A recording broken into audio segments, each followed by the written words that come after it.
Selamat berjumpa kembali anak-anakku sekalian. Hari ini kita belajar tentang Maria teladan hidup beriman. Allah telah menawarkan karya keselamatan kepada manusia. Tawaran karya keselamatan ini menuntut untuk menanggapinya dengan iman. Dalam menanggapi warta karya keselamatan Allah, maka kita harus mau meneladani Santa Perawan Maria yang telah bersedia menanggapi kehendak Allah dengan penuh ketaatan iman yang sempurna. Maka perlulah kita memahami peranan Maria dalam sejarah keselamatan. Anak-anakku sekalian, mari kita memulai pelajaran kita dengan berdoa. Dalam nama Bapa dan Putra dan Roh Kudus. Amin. Tuhan Allah Bapa di dalam kerajaan surga, hari ini kami mau belajar tentang Maria teladan hidup beriman. Utuslah Roh Kudus, terangi akal budi kami, agar kami mampu meneladani Santa Perawan Maria di dalam kehidupan kami setiap hari. Demi memuji dan memuliakan nama Tuhan, kini dan sepanjang masa. Amin. Dalam nama Bapa dan Putra dan Roh Kudus. Amin. Pelajaran kita hari ini tentang Maria teladan hidup beriman, dengan tujuan yang pertama, memahami makna ketaatan dalam menanggapi kehendak Allah. 2. Memahami keteladanan dalam menanggapi panggilan dan kehendak Allah dalam teks Injil Lukas bab 1 ayat 26 sampai dengan 38. Baik, anak-anakku sekalian, coba perhatikan materi kita hari ini. Kita benar-benar memahami Maria teladan hidup beriman. Kita sebagai seorang beriman perlu meneladani seseorang yang luar biasa di dalam hidup kita, yakni Bunda Santa Perawan Maria, Bunda dari Juru Selamat kita, Tuhan Yesus Kristus sendiri. Ketaatan kita untuk meneladani Santa Perawan Maria adalah dengan berbagai macam cara. Yang pertama, dengan berdoa, yakni berdoa rosario, dan menyanyi lagu-lagu tentang Bunda Maria. Ibu yakin anak-anakku semua sudah biasa berdoa rosario setiap bulan rosario, yaitu bulan Mei dan Oktober. Anak-anakku sekalian, dalam kehidupan kita setiap hari, Bunda Maria itu adalah teladan hidup kita, orang Kristiani, khususnya Kristiani Katolik.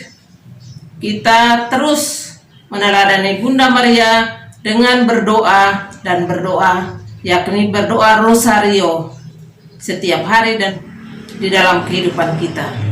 Anak-anakku sekalian, di kesempatan hari ini kita juga diajak untuk boleh membuka kitab suci dan membaca pada Injil Lukas bab 1 ayat 26 sampai dengan 38. Baca dan resapi ayat demi ayat, karena nanti pada selesai membaca kitab suci, anak-anak ibu minta untuk menyelesaikan soal-soal kitab suci. Anak-anakku sekalian, pada kesempatan ini siapkan rosario di rumah masing-masing.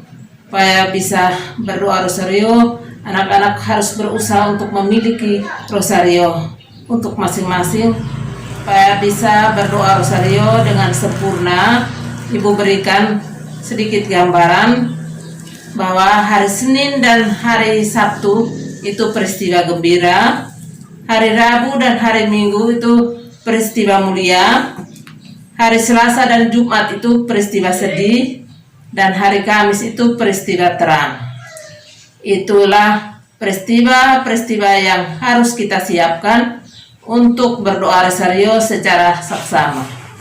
Inilah sedikit gambaran tentang cara berdoa rosario. Setelah membaca Injil Lukas bab 1 ayat 26 sampai dengan 38 tadi, anak-anak harus menyiapkan kertas supaya bisa mencatat soal-soal kitab suci yang ada di samping ibu.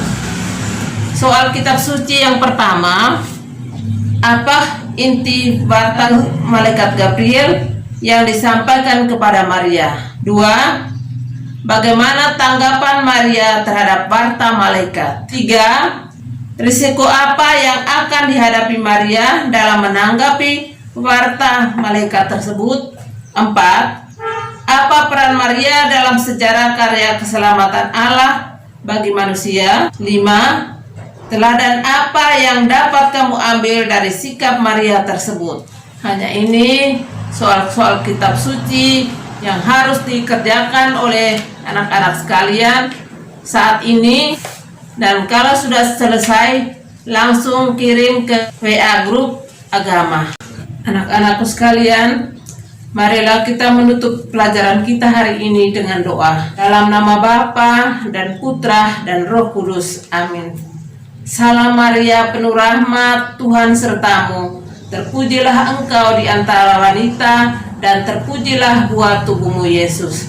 Santa Maria Bunda Allah, doakanlah kami yang berdosa ini, sekarang dan waktu kami mati. Amin. Dalam nama Bapa dan Putra dan Roh Kudus. Amin. Anak-anakku sekalian, pelajaran kita hari ini sampai di sini. Nanti kita akan berjumpa lagi pada pertemuan selanjutnya. Sebelum selesai, Ibu berpesan karena minggu depan itu kita akan buat ulangan harian yang pertama. Jadi belajar pada pelajaran yang pertama dengan pelajaran yang kedua ini disiapkan dengan sungguh-sungguh agar semua anak-anakku yang ada di rumah dapat memperoleh nilai yang bagus.